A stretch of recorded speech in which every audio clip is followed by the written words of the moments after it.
Welcome back to PRN Test Drive. I'm James, and this week I've been driving the 2025 Subaru WRX TS.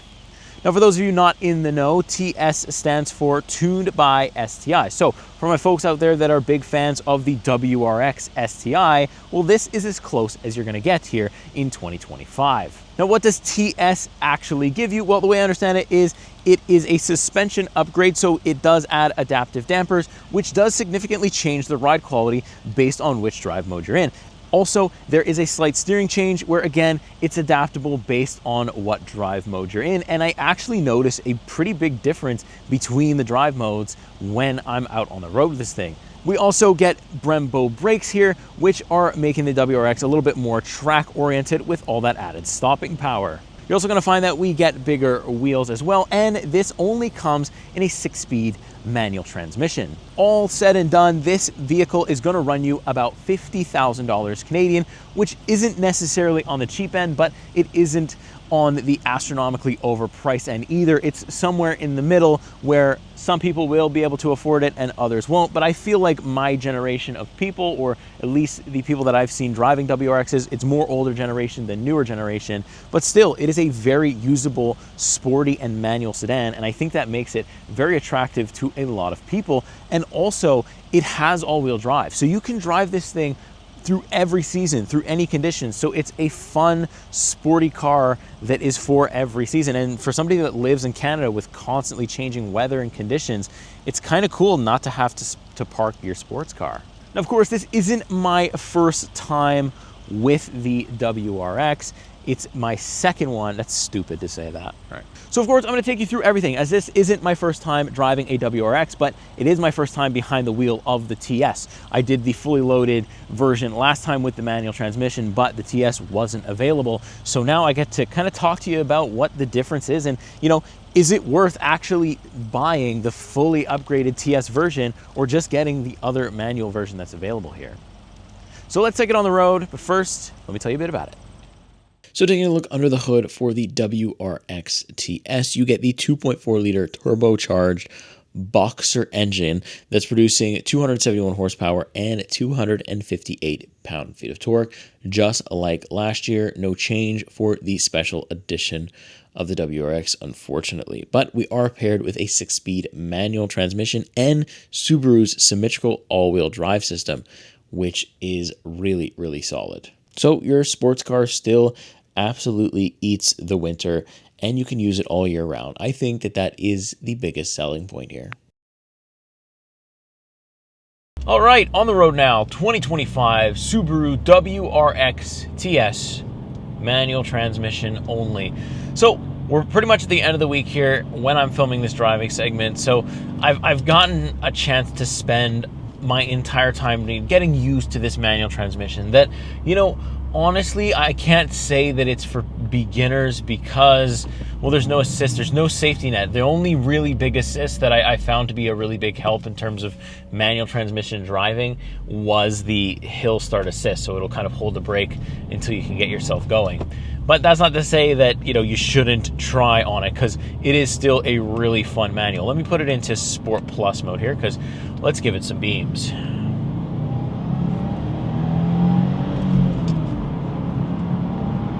I mean, it still absolutely takes off, and it's still one of these vehicles that I have to be careful of. And I'm not even that great of a manual driver. I mean, I'm more experienced than I was a couple of years ago driving this thing now, but I still feel like this manual has taught me a few things. I've been forced to get better at rev match downshifting because there's no assist there.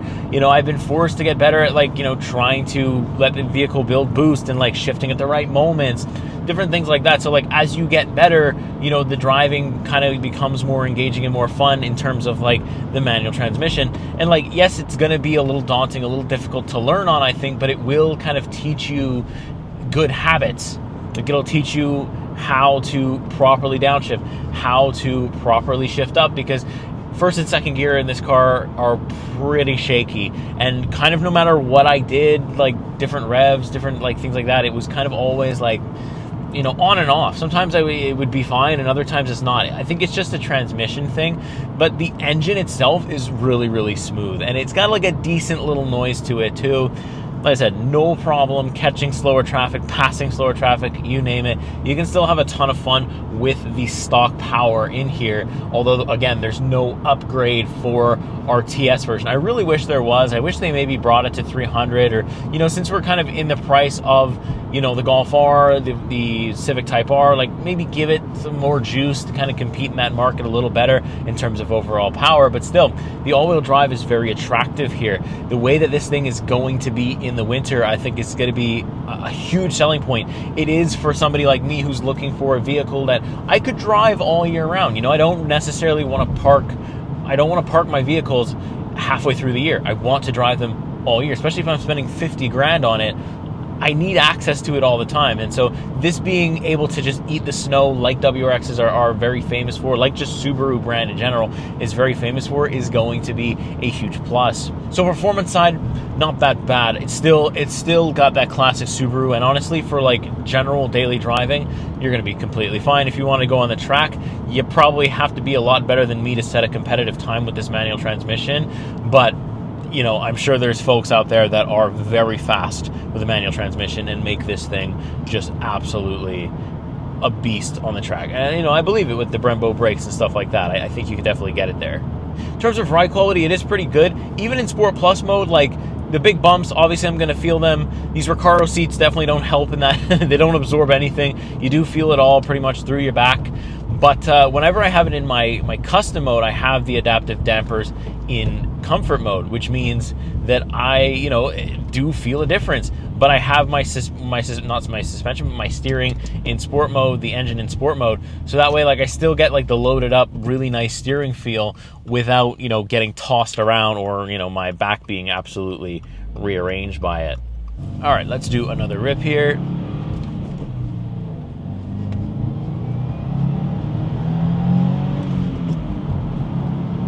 Oh yeah. Oh man, that's still so fun. And, you know, manual transmission, you're fully engaged all the time. Ride quality wise, very good with the dampers. I do notice a significant difference, although it's still a little stiff even in comfort mode. So there will be times where I hit a famous Quebec pothole crater and I absolutely feel every ounce of it. Again, these Recaro seats are comfortable enough. They give you a nice back hug with the big bolstering and stuff like that. They definitely do feel like racing seats because, boy, they are firm. I am, you know, it's not that I don't like them, because I like the look of them, but it's that I can't spend too much time with them without my back like starting to be like, you know, a little stiff on the back. So it is one of the things that it looks good. It looks racy. It looks the part, but also you're going to want to sit in them for yourselves and make sure that you could, you know, if you're going to spend multiple hours in this thing, like on a road trip, you're going to want to know that your back can take it. Maybe it's just me that's getting older. I'm approaching 30. My back maybe is getting weaker. Driving on these Quebec roads definitely doesn't help. I don't know. But for me, it's just, I like the look of the seats and I love the Recaro look. And I do like the feel of them on my back. But after a while, my body's just like, hey, buddy, this is not it. In terms of visibility, very, very good. At nighttime, I really do like the Subaru headlights and the automatic high beams. They're very good. I'm never blinding anybody by accident because the high beam system doesn't detect. The eyesight system is very good, although I do have it dialed back because it will interfere quite a bit and yell at me a little bit more than I want to. So I do have it dialed back to like the most you can while still having it on. But still, it's a decent enough system that it also has cruise control, right? Like, I'm never going to use it, especially if I'm driving a manual transmission, but if I do find myself in like a longer road trip, then, you know, it will come in handy at some point there. So overall, driving wise, I am having a great time. I've been having a great time, you know, just rowing my own gears, being completely engaged in the driving experience, and I really don't mind it. I just, like I said at the beginning, I just wish there was a performance bump. I wish this thing sounded louder, sounded more aggressive, had a big wing, or, you know, at least more horsepower. But for what it is, if this is as close as we're going to get to a true STI WRX, So next I want to touch on interior. I already told you about the seats. Sit in them, see if you can actually bear it for more than an hour. If you can't, maybe don't get the Recaro seats or don't get the TS version. But I do like the Alcantara in here. I like the little carbon fiber. It looks premium. It looks the part of being a special edition WRX, and I do really appreciate that, and I really like it. I love the blue.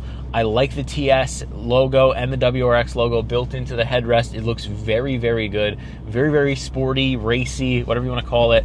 I'm a fan of that part of it. So looks-wise, excellent. Comfort-wise, you know, that's the consensus. But I also have a digital gauge cluster, which looks very nice. You got a little STI badge in there, so they're kind of reminding you, hey, we're still here.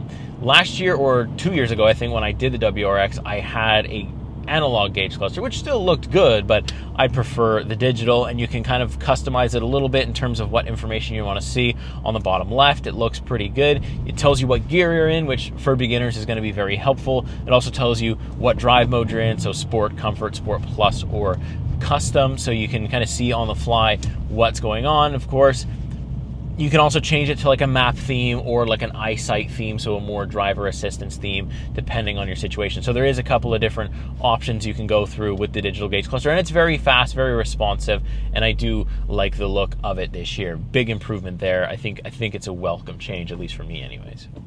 Now, in terms of the steering wheel, it is like one of those flat bottom ones. It feels pretty good. I wish, though, for a special edition for the TS, I wish it was like an Alcantara or like half Alcantara, that just to kind of, it feels like they kept the stock one. Obviously, the blue stitching is nice throughout, but just to make it a little bit more sporty, I would have liked to see something like different, change the steering wheel a little bit. But I will say physical buttons for cruise control and mode selection, and physical buttons for volume control and phone control. Very, very good job. And then you have these little buttons on the lower left part of the steering wheel, which you can access with your fingers very quickly to control the digital gauge cluster. So no complaints there. I think that's very intuitive, and I like the feel. But yeah, Subaru, give us like an Alcantara wheel or something, like make it feel special. Also, the start-stop button it's red, which is already cool, but it also has the STI badge there, which I think is pretty nice. In terms of infotainment display, it's this huge touchscreen iPad, which isn't my favorite, honestly. It's out of all of the touchscreens in vehicles, this one is probably my least favorite because it's a little slow. It did have a software update like midweek, and I was really worried that it would break, but it didn't, and it sort of made things a little better. Like, it made things a little bit more responsive, but like sometimes it takes like 2 swipes to get it to do what I want to do. And like my HVAC control is kind of in here a little bit, although you do have these quick buttons to do things like to change the temperature really quick, but like to change where the air is coming from, I've got to click. I've only got heated seats. There's no heated steering, I think, across the board, which I find an interesting choice because this is a vehicle that I'm going to look at to drive throughout the winter, yet I don't have like one of the main tools, especially in Canada. You need heated steering. Try driving in -40 after just cleaning off your car and your hands are stinging and they're like curling up because, you know, frostbite's setting in, and then you don't have heated steering. Brutal. I know it's very much a first world problem, but look, I'm here to complain about it. But anyways, the infotainment display is got built-in navigation, wireless Apple CarPlay, and Android Auto, but only wireless, no wired. So I prefer wired, but then again, a lot of people are going to use the wireless now. So for most people, that's not going to be a big issue. But yeah, I just would have liked to see more speed, at least from this infotainment display. I think they will change it and tweak it over the years. I don't know how well it's worked, and I'm pretty sure I've complained about it in the past, and so have others. It's okay, and you can get the job done, and it's not overly complicated, so that's good. It's just not that fast and kind of slow to use, and if you're going to make me use it for a lot of the vehicle's controls, it just can't be that slow. But what I do think is really cool about the infotainment stuff is you have an aux cable, which literally you don't see anymore because I don't know anybody who still uses an aux cable. And then you have a USB-C, and then you have a USB-A. So no matter what phone you or your passengers have, you can connect to the system no problem in the Subaru WRX. So that is really cool. There's no wireless charging pad, although it looks like a perfect spot for there to be one. Then you have your gear selector, very nice. It's got like the gear pattern so you know what's going on. It's got the rear lockout, so you got to pull up and then slide to the right and down in order to engage reverse, so beginners won't accidentally put yourself into the wrong gear. So that's good. It's nice and high up. It feels good. There's no reaching. You know, it's nice and notchy too. I don't mind it at all. There's a little bit of play to it, not that much, but for me, like this week, I haven't found any huge complaints on it. It's completely standard, no issues. In terms of like clutch feel though, I will say that there isn't very much of it. Like sometimes there is, sometimes there, I feel like it's inconsistent, but again, that could be a me problem. Also, check this out. Manual parking brake. We absolutely love to see it. Manual parking brakes are something that you don't see really ever anymore. So the fact that they're still here, for me anyways, is a huge plus, and I really like it. I've got some cup holders, and also I've got a little bit of storage right here. So overall, interior wise, pretty good job. You know, you do have to kind of get used to living with that infotainment display that is iPad size and doesn't have necessarily iPad speed. All right, so quickly I want to touch on the exterior for our WRX TS. So first of all, let's start off with the color. This is called a gravity purple, and only now, standing in the light in this exact angle and this close up, do I actually realize that, hey, yeah, that's pretty purple. But most of the time in overcast, stuff like that, it does look a little bit darker. So I don't know if I would choose the purple color for my WRX. I really like it in a blue because the interior is blue. It's got the TS badging everywhere. I think you'd have to go with the blue here. I think it makes the most sense for the special edition, but still very, very well designed. I know a lot of people aren't going to be fans of these, you know, not paint matched fenders here along the wheel, along the front. There is a lot of plastic going on, but again, it's a vehicle that if I was to own it, I'm driving it in all weather, all conditions. So having something like plastic and maybe not carbon fiber is maybe a good thing overall, especially if you're thinking long term. But of course, these vehicles are, I've heard them described as Legos, right? Both interior and exterior. So people can just pop off and on different changes, especially if you know what you're doing. So you can always have that upgradability with Subaru. I think they do have a very good aftermarket support. But what we have stock here, really nice daytime running LEDs. We of course have sensors because even though this is a manual transmission vehicle, we do still have Subaru's EyeSight system on board. I also like this really big hood vent, looks very, very clean. I like the wheels here, special for our TS version. The gold Brembo brakes, very, very nice touch, and actually doesn't look too bad here with this purple color. Side profile, not a huge change from last year. It's, you know, pretty much the same thing. Again, you're gonna see a lot of the plastic on the bottom, but I actually kind of like it. It's actually grown on me second time around here. In terms of the back, it does have the quad exhaust, looks really nice. There isn't that much of an exhaust noise. Again, this is a vehicle that's going to be easy to tune, so I feel like these cars have a little bit more in the tank, and I think my tuners out there will get the full use out of this. Absolutely no problem there. But I do like the back. I like the tail lights. The trunk space is good as well. It's a very usable vehicle, so it's sporty yet usable, and you can drive it in all weather, and it doesn't look half bad either. It's kind of perfect for Quebec, and it makes sense because I see so many of these WRXs of, you know, not just this generation, all generations. Normally, the older and louder the WRX, the more likely the person driving it has a slight vape addiction, but that's just the Quebec region. I'm not going to speak for other parts of Canada. That's just what I'm noticing. So overall, I still like the look and the TS badging, and also the little TS upgrades that you do see on the exterior. Pretty nice. All right, so final thoughts for the WRX TS. I think overall, the WRX is still a great package. Pair it with a manual transmission, and it's really fun to drive. And to me, the highlight of this vehicle is its usability in all seasons. You know, you drive a lot of sports cars that are like really fun in the summer and stuff like that, but then it's like, well, I don't feel like I'm getting all the performance out of it in the winter. I don't feel like I would with something like the, you know, the CLE Cabriolet, or possibly even front wheel drives like the Integra Type S or the Honda Civic Type R, stuff like that. You know, obviously the Golf R you will because it's all-wheel drive, and I think the all-wheel drive really adds to it. And Subaru being so well known for being really good in the winter, at least here in Quebec, you can ask a lot of people driving Subarus in Quebec specifically why they bought the Subaru, because it's good in the winter. And you know, that's really important. So like, to me, if I buy this, if I spend 50 grand, I get to use it all year round, no matter what weather I'm in. Change the tires up and bang, you're good to go. And that's really important to me. And I think for a lot of buyers, especially in this region here, that's going to be super important. And then you get to use your cool special edition TS for 4 seasons. That's pretty good. Overall, I like the styling, but there's still that part of me that wishes they went you know, absolutely crazy with it. Give it a big wing. You know, maybe they're holding back because, you know, we're going to hold out hope that one day we will see a fully tuned STI version of the WRX. Who knows? But, you know, if there's no plans to do that, then let the TS be the crazy, ridiculous version. And, you know, I just wish you didn't have to turn so much to the aftermarket, you know, stuff in order to get kind of what should be already here, like Alcantara steering wheel, big wing, you know, louder exhaust, more horsepower, stuff like that. I wish it came from the factory at least a little bit more. Then that's not to say that it's not fun and boring in its stock, because you could absolutely keep this stock, and if I was to own it, that's exactly what I would do, because I'm not a modder or a tuner or really anything like that. I would keep it stock and you'd still have a good time. I don't think you wouldn't. I think it's still a fun vehicle. I think you probably could have fun on the track if you're good at heel-toe downshifting, and I'm not a race car driver, I'm just a car reviewer. But still, driving this WRX has made me a better manual driver, because it kind of teaches traditional values. You know, you have to rev match properly, you have to upshift properly at the right time, or you're gonna feel it, or your ride is gonna be jerky. So it's like, it's taught me better. You know, every time I drive the WRX as a novice, or like, you know, maybe an intermediate, I've gotten better, and I think that's for the best.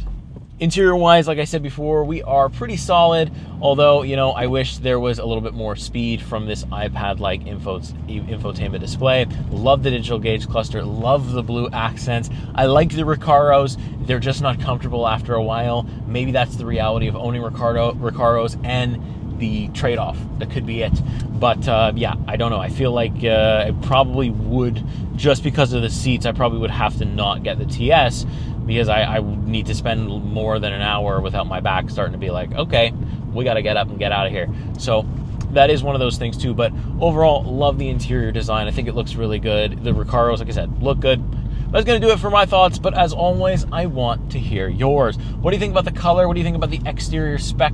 How do you feel like it drives? Manual transmission, good, not good? Do you own one? Which version do you own? I want to know everything, all your WRX stories. Leave them in the comments. Make sure if you made it this far in the video to leave a like. It helps us quite a bit with the algorithm. And of course, I really, really want to hear what you have to say about it. So please don't hesitate, don't be shy. We're always in the comments, and we always like to have a little conversation about the cars that we drive. Want to hear what you think. With that being said, I'll see you in the next week. See you in the next car. Take care.